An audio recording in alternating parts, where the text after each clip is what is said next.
guys. Okay, I am here to do a quick show and tell of some, well, 3 days worth of Gelli printing that I've just recently been doing over the last couple of days.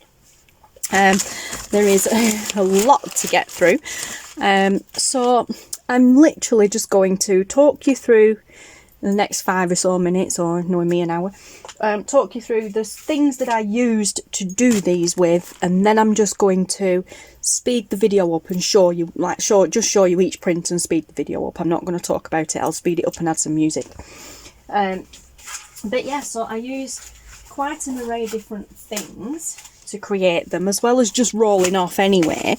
But I did use this, which is a plastic table mat. So yeah, I did use that as well in some of them, which is cool.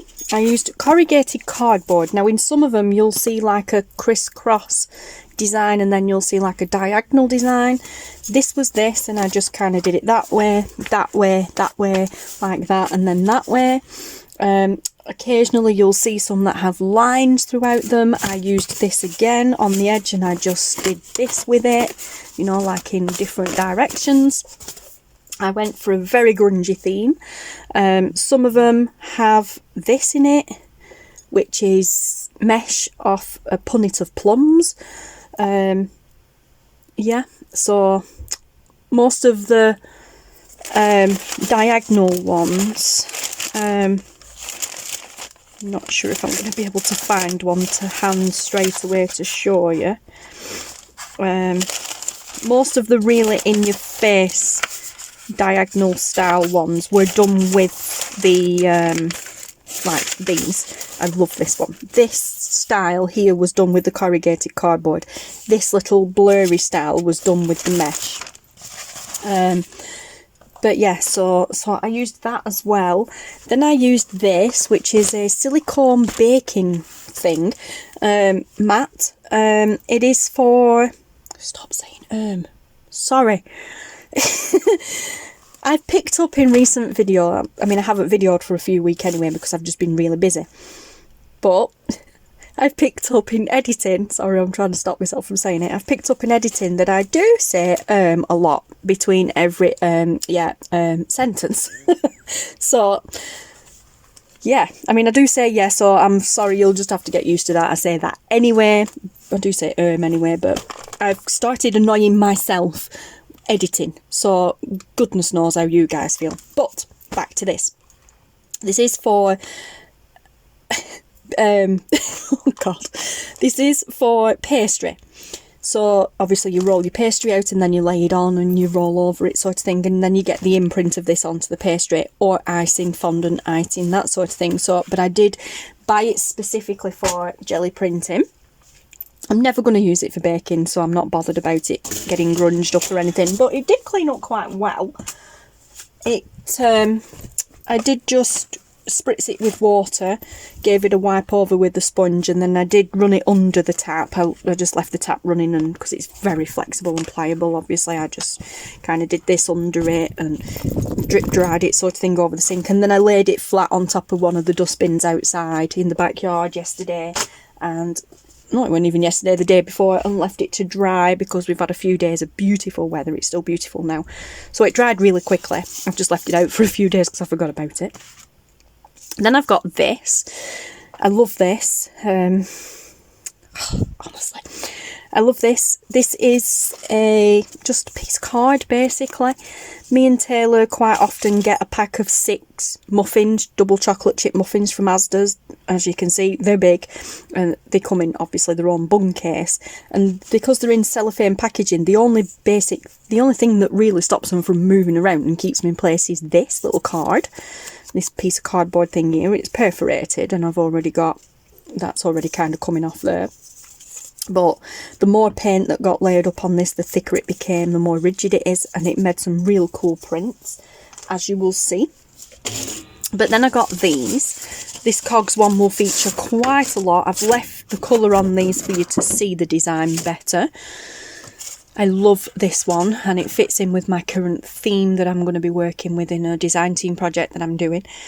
So yeah, it is basically just plastic and they're bigger than A5 but smaller than A4. But the texture sheets, and again, they're for baking. That's got a wood grain effect on it.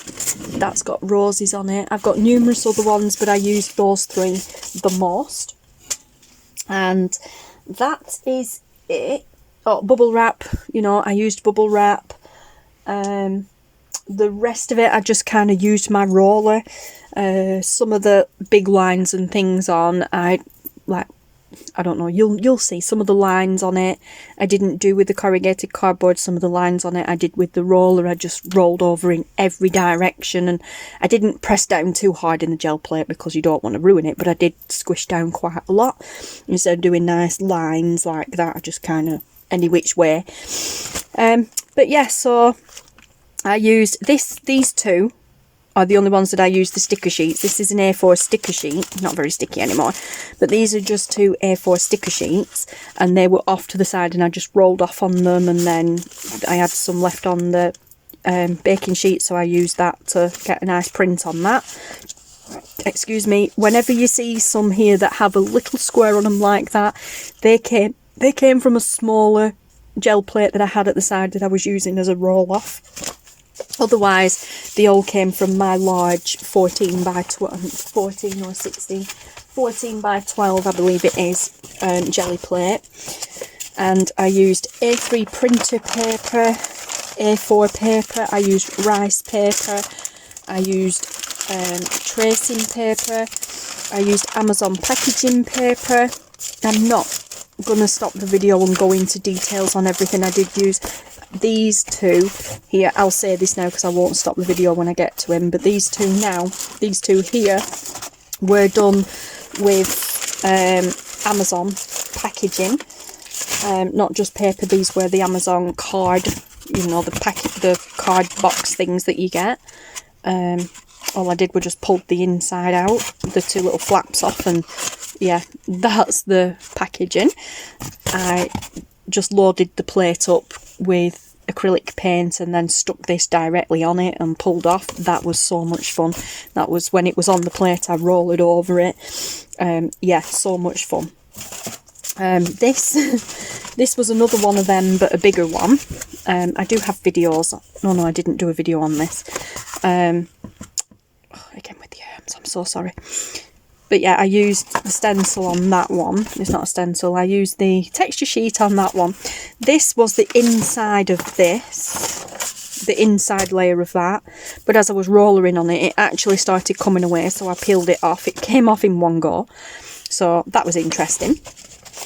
Yeah, so then I stopped bothering about what I was doing on that side because it's that flimsy now, is this. I will have to back it so you wouldn't see it. So I just focused on the actual cover. So I'll pop them back into place here so that when I go through the video you'll see, because I'm going to go through it in the days and the orders that I printed them in. But yeah, so that is... Oh, and then these ones right at the very end. These, when we get to these ones, this was done on the jelly plate, but it wasn't paint. It was done with brush or paint pigments, and I just put the powder on and then spritz with water and the paint colours explode. So that was also done on the jelly plate. I did use two different lots of paints. I used predominantly poster paints, and then I used some acrylic paint. But all the main coloured ones that you see, and especially the black, was done with poster paint. I only had burnt umber,